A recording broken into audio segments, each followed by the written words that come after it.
Shamara TikTokii irra gadi ibsaa jaalalli jedhanii bu'anii deebiin kee maalidha? Jaalala dhugaati jettee amantaa. Gaaffii kun hedduu takka ulfaata maali kunaa jedha. Bakki yaabuutiin isaa Ibsaa Abdul Qaadir jedhama. Bakki ani itti dhaladhe Oromiyaa godina Baalee magaalaa Haroo Dumaanitti dhaladhe. Bakki jireenya kootii yeroo ammaa biyya Faransaay magaalaa Leeyo keessan jiraadha. Chaanaliin kiyya kan ani fayyadamu Facebook asii fayyadama, YouTube asii fayyadama, Instagram asii fayyadama, TikTok asii fayyadama. Maqaan isaa immoo Ibsishaa Gooyoo jettan marti isaatu Facebook asii chaanaliin kiyya marti Ibsishaa Gooyoo jettan hin argattanii. Irra baay'inaan garuu kan fayyadamu Instagram fi TikTok hin fayyadama. Instagram irraa yeroo kamuu argattanii. Akkasumaan gara gaaffii seenaa Ibsaa TikTokiin akkamitti jammartee jedha. TikTokiin akka ani itti jammaree dhugaa dubbachuudhaaf nama kolfisiisa. Fiilmii wayii ilaalaa ture, fiilmii takataataayii afaan Faransaay biyya jira. Kanaan fiilmii wayii yuutuubii gubbaarratti ilaalaa ture. Akka mastaawaqaa fakkeessee TikTokii kana buusi jedhee natti erga ture na rakkise. Innaan sababa kanaan TikTokii kana buusee akka itti mastaawaqaa lammata na ergireef jechuun buusee kaa'ee ergasiisan booda ijoolleen namni jirtu TikTokii kana fayyadamuu jammarraan anis galumarraa laalee TikTokii fayyadamuu jammare malee itti yaadeetii miti kan TikTokii jammare akkuma dingataa sababa mastaawaqaa natti erguuf buuse malee waaqaatii miti. Innaa akkasi TikTokii jammare jechuu barbaadeeti. Lammaffaa immoo Feesbuukii fi TikTokii keessaa tokko dhiisuu qabdu osoo jedhamte kam dhiistaa jedha. Wanna dhiisu Facebook dhiisa. Maaliif yoo ta'an Facebook duraan yeroo wala ni fayyadama baay'ee fayyadama ture. Facebook yakka duraan gara nama kuma shan boonoo yakkana qaba ture. Haga inni gubatee as Facebook haaraa kana ture san booda Facebook inni fayyadamuun natti tolu maali jedhu. Innaa sababa kanaan Facebook baay'ee fayyadamuu dhiise. Kanaafiyyuu Facebook fayyadamuu dhiise. Lammaffaa sadaffaa jaalallee qabdaa. Gaaffii kana namni baay'een na gaafataa TikTok irrattis na gaafatanii namni baay'een keessaa illee na gaafataa. Kanaafiyyuu har'a murtee irratti waa jechuudha. Kanaafiyyuu yeroo ammaa kanatti yeroo amma irra jiru kana sa'aa kanatti jaalallee hin qabu. Fuulduratti waan rabbiin beekanii. Afuraffaa jedha TikTokora Oromoo keessaa eenyuun dinqisiifattaa? Akkasumas YouTube keessaa hoo jedha. TikTokora keessaa namni dinqisiifadhu tokko irratti ijoolleen dhiiraa himee dhiisoo ijoollee shamarranii baay'ee jira. Namni hojjetu ijoolleen Oromoo seeraan hojjetti baay'eetu jira.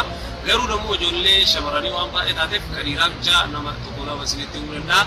Awwaala irratti namni natti tolu jaalfaa diiloon natti tola.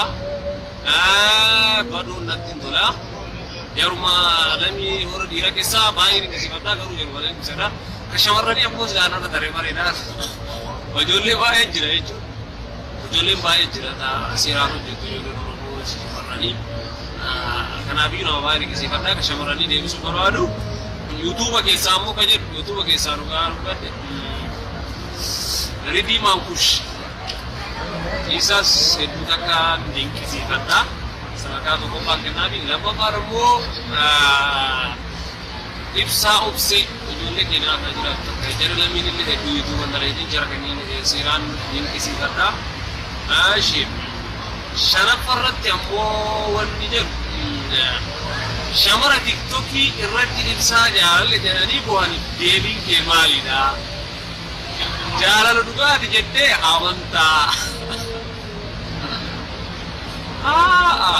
Gaaffii kun hedduu takka ulfaata maali kunaa jedha. Jechuun jaalalli kun hin beeku beekama. Jaalala jechuun kennaadha. Kennaa rabbiin namaa kennu. Jaalalli kun akkaataa hin qabu bakka hin filatu. Waan filatu hin qabu. Kanaafuu jaalalli waan kennaa ta'eef nan jaalatinaa jechuunis hin danda'u. Maaliif na jaalattaniis jedhuuf hin danda'u. Kanaafiyyuu na jaalatus hin danda'an. Ana biratti ammoo an akka isaanii waan qabuuf jaalala Oromummaa, jaalala obbolummaa, jaalala naamotiin qabaa fi kabajaa guddaa qabaa fi kanaafuu ana biratti kanatu jira jechuudha. Jahaffaa Sagalee keetiin sirba afaan Oromoo jaalatu tokko nuuf sirbi. Kana dhumarra sirbaa kun. Dhumarra sirba kana. Gara torbaffaa kana. Torbaffaan taphataa kubbaa miilaa beekamaa ta'uu fi atileetii beekamaa ta'uu keessaa kam filattaa? Allahu akbar.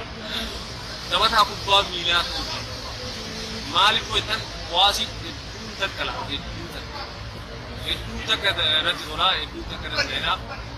Waasii seenaa baay'ee dabarsee waasii gaafii Maanchistarii dur wayita biyya jirru waasii jaalatu biyyarraa jechuudha halkan sa'aatii torbaffaatti Champions League kana laallee roondiin nu ari'aa butti karaa kana dhugaa jechuudha. Kanaafiyyuu hedduu takkan waasii jaaladhaa hedduu waasii dinqisiifadhaa. Kanaafiyyuu kam istoonaan jedhan ispoortii fiigicha keessaa waasiin filadhaa filannoo biyya waasii. Akkasuma gara sagaleen sirbutti deemna. Sagalee qabu garuu yoo dhugaa dubbadde mee mokorana. Signa gootiin talti, onneen hafuutiin talti, akka tasaatiin talti, onneen hafuutiin talti. Halkanii jaraati jaalatu, ijjitoo sibuuti. Dia jalalati, dia soranti. Yaado ke dadabe jalato, hirri balle dabe. Ijanin sinargu si filaju bille. Ana tijurtu atambira human kajiru sinajira jiru si kajiri sinabile jalgaba wakayo sinahiri uswati jirtu atambira human kajiru. Sinajira jiru si kajiri sinabile jalgaba wakayo sinahiri. Gaaffiin kennaa akkas ture baay'ee takka gaaffiin keenyaaf dhiyeessitee namatti tolaan kanaafiyyuu hedduu takka galatoomii asirra dhiyeessitee asirratti hedduu takkaan si galateeffadhaa akkasuma ilmaan Oromoo jaakanaaf sabiskiraayibii sheer walii godhuudhaan laayik godhuudhaan komantii yaada kennuudhaan akka jajjabeessitanii abdii qabaan dhumatu waliif foonii kanaafiyyuu jajjabeessaa sabiskiraayib godhaa fi ulfaadhatillee burookiyaa thank you so much. So chaanaliin kiyyas warra hin beekne asumaan isinitti nu barbaada. YouTubein kiyya ibsishaa jedha. Tiktokin kiyya akkasumas ibsishaa boo jedha. Marti isaatu chaanaliin kiyya ibsishaa boo jedha. YouTubein kiyya irratti yoo ibsishaa boo jettanii kan barreessitan taate naafatu nu deettanii dhaqaatii sabiskiraayib godhuudhaan nu jajjabeessaa wal haa jabeessinu walumaan haa guddannu isin jechuudha. Kophee koyaa barabaaso shashee waliin dabbabaane dhalootaaf si barsiisa walii waan eega